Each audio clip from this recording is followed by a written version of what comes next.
As you're planning your CTS Pathways program, one element you may want to include is a project course or a practicum course. In this video, we'll go over the different functions of project and practicum courses in CTS Pathways programs and methods for creating these courses, including some templates, assessment methods, and some tips and advice.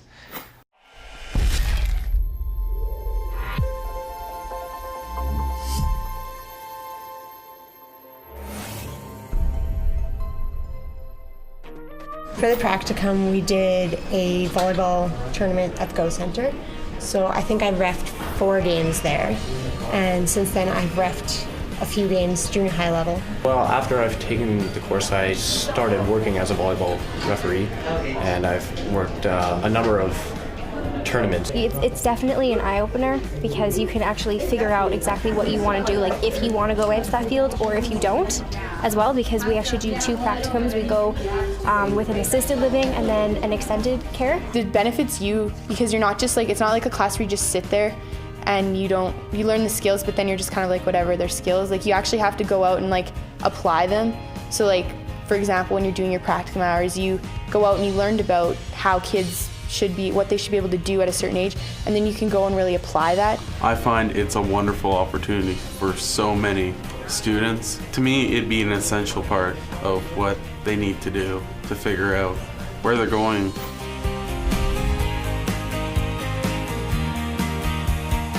Probably most important for me as an educator with CTS, and especially now that I get the newer projects, my ability to deliver interesting, exciting, motivating programs to kids. You can't work around it. I mean, these kids need to have something that is fun and enjoyable, but also realistic and down to earth. A lot of the inquiry-based learning and all the project work we do, it's real.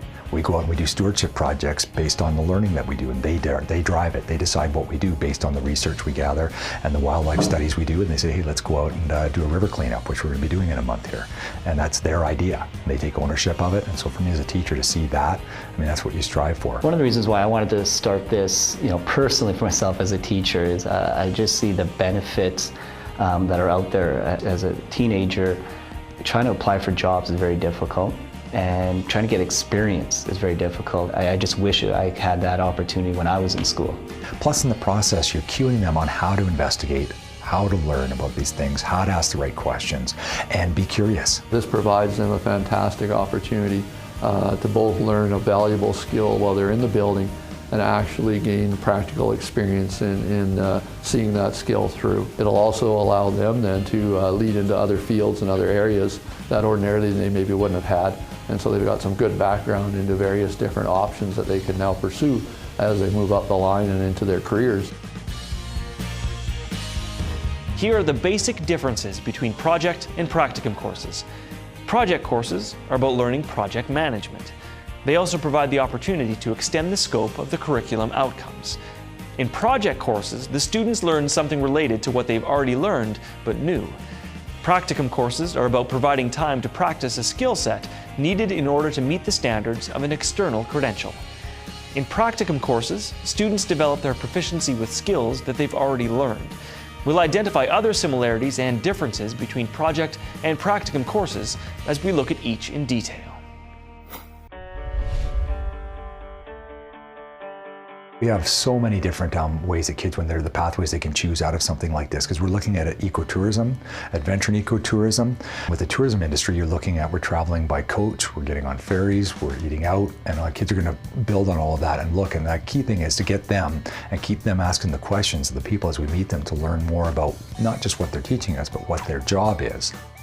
Now let's look at the characteristics of a project course. It has 3 main functions in a Pathways program. We sleep with our heads at the base of this tank, and these guys just swim by all night. It's really, really cool. First, a project course, whether initiated by teachers or students, allows personalized instruction that matches the unique goals of the students, the school program, or the community. Second, a project course allows students to extend some of the curriculum outcomes achieved in other CTS courses, but in ways that are personally relevant to each student. Third, a project course gives students the opportunity to develop project design and management skills above and beyond the other skills, knowledge, and attitudes they acquire in other courses in the program.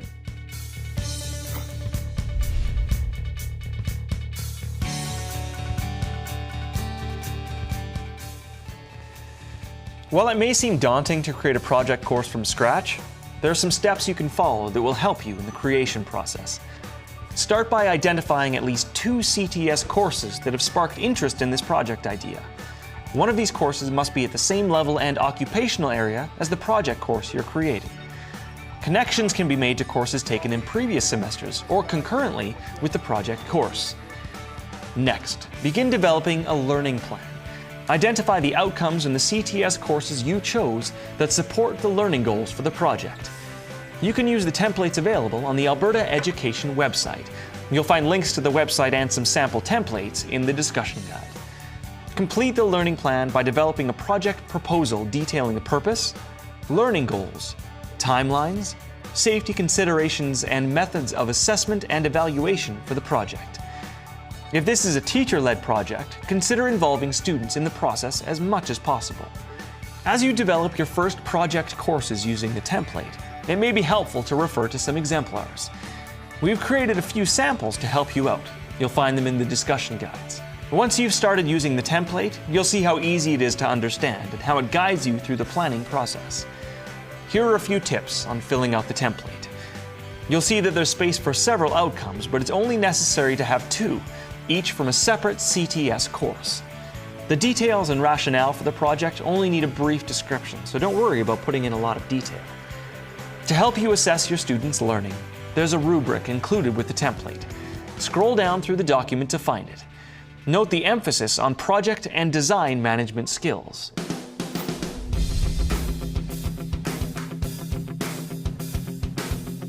For the practicums, what the students are doing is we have 2 basic areas. There's coaching, and I've got students out in the community or in the school actually coaching, and I had 2 students that were trainers.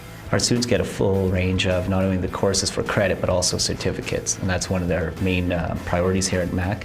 We want our students to come away with credit, yes, but also certificates that they can use. Throughout the 3 years, if our student follows the 10, 20, 30 level of our program, some of the credentials that they can come away with are full first aid, sport nutrition certificate, full coaching certificate. That's again with the NCCP, so they get coded into their system and go from there. And that's just an example. And this is our first year doing it, so we're going to keep adding on programs or courses that can add to those certificates. Now, let's look at the characteristics of a practicum course. It has 2 main functions in a Pathways program. Basically what I did is I researched about 70 different occupations that these health pathway courses that we take can lead to. A practicum course gives students additional time to refine the skills and to demonstrate the knowledge and attitudes that they've acquired in other courses in the program. A practicum course also provides additional time for the practical experience students may need to achieve the standards and competencies required by an external organization. The goal of the course is to give the student the opportunity to earn the organization's credential, as well as the high school credit for the course.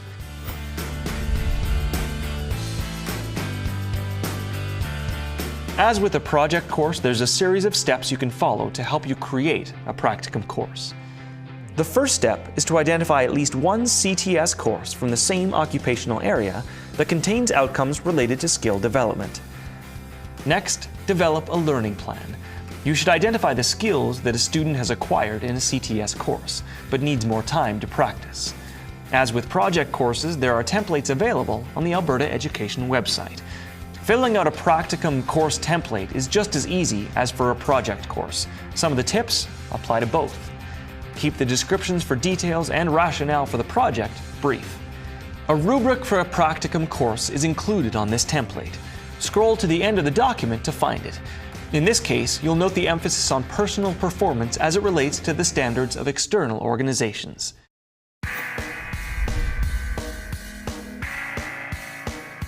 When people are planning a project and or practical modules, anything, the key thing is, talk about thinking outside the box. Well, I would say take the box outside and burn it. And don't even think of it being there. Just be creative, go out there. Don't think of just the school as being your 4 walls that you're stuck in to learn. It's gonna be a paradigm shift, and we're gonna have to change the culture of sit and get to more be active learners. But for me, I can be running with this until I retire. Finally, here are some general tips and advice for planning your project or practicum course. Get help from other CTS teachers. One way to do this is through professional development opportunities like the ARPDC or ATA Specialist Council. Share your successes and challenges with other CTS teachers. You'll find the experience supportive and encouraging.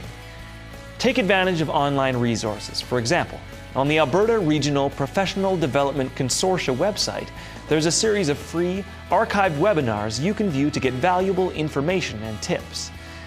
Planning and executing project and practicum courses needs time, effort, and care, but you'll find the end results are well worth it.